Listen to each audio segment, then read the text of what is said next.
ఈరోజు మనము సింపుల్గా రెడీ అయ్యే బ్రింజాల్ కర్రీ నేర్చుకుందామండి. తిరగమాత నార్మల్గానే వేసుకునే తిరగమాత పోకండి. ఇది కరివేపాకు, పొటాటో,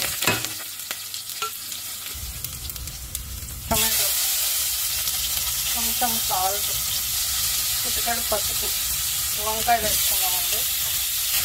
ఈ పేస్ట్ అండి ఉల్లిపాయ, పచ్చి కొబ్బరి, పచ్చిమిరపకాయల పేస్ట్ అండి. ఇది ఎప్పుడు మీరు స్టోర్ చేసుకొని పెట్టుకున్నారంటే ఏ కూరలోకైనా వాడచ్చు.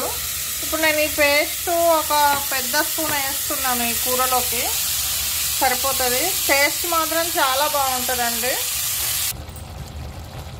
జీలకర్ర, ధనియాల పొడి అండి. గరం మసాలా కన్నా ఇది వేసుకుంటే చాలా బాగుంటుందండి టేస్ట్. చూసారా ఫ్రెండ్స్, సింపుల్గా వంకాయ కూర రెడీ అయిపోయింది. సింపుల్ వంకాయ కూర రెడీ.